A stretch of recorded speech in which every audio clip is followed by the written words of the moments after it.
Aziz Welang main domino bareng Menhut Raja Juli. Saya bukan tersangka pembalakan liar. Aziz Welang, pria berambut putih yang terekam dalam foto sedang bermain domino dengan Menteri Kehutanan Raja Juli Antoni dan Menteri Perlindungan Pekerja Migran Abdul Qadir Karding, menyampaikan klarifikasi atas narasi yang menyebut dirinya tersangka kasus pembalakan liar. Saya bukan lagi tersangka kasus dugaan pembalakan liar, kata Aziz Welang dalam klarifikasinya. Berita yang dipersoalkan Aziz Welang pertama kali terbit di salah satu media online berjudul Menteri Kehutanan main domino dengan tersangka pembalakan liar. Aziz Welang mengatakan, foto tersebut diambil pada 1 September 2025 di Posko Kerukunan Keluarga Sulawesi Selatan atau KKSS. Saat itu, status hukumnya sudah dibersihkan dan bukan lagi tersangka. Ada putusan pra-peradilan yang menyatakan penetapan status tersangka atas diri saya tidak sah menurut hukum, kata Aziz Welang.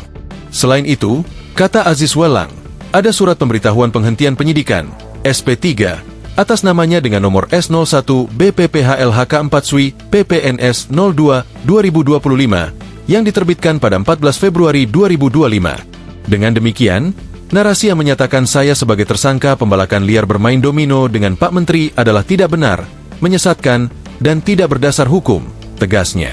Dalam foto yang beredar ramai di media sosial, disebutkan Menteri Kehutanan Raja Juli Antoni berbatik, bermain domino bersama Menteri Pelindungan Pekerja Migran Abdul Qadir Karding, paling kanan.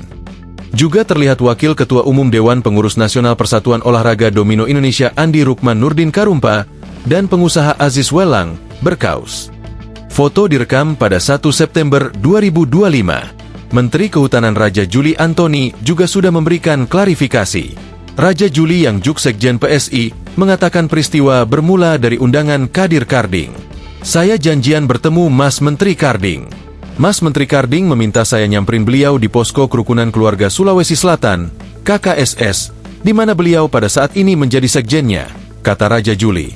Saat hendak pulang, kata Raja Juli, ramai orang di ruang tamu di mana beberapa di antaranya tengah bermain domino. Karding dan dirinya lantas diajak ikut main. Setelah 2 kali putaran, Raja Juli pamit pulang kepada Menteri Karding dan yang lainnya. Dia mengaku tidak mengenal 2 pemain lainnya seperti belakangan ramai diberitakan, yakni Aziz Welang dan Andi Rukman Nurdin Karumpa. Raja Juli juga mengklaim tidak ada pembicaraan soal kasus apapun saat main domino. Setelah berita ini beredar, saya baru tahu bahwa salah seorang yang ikut main tersebut adalah Aziz Welang yang diberitakan sebagai pembalak liar, kata Raja Juli. Download Tribun X sekarang, menghadirkan lokal menjadi Indonesia.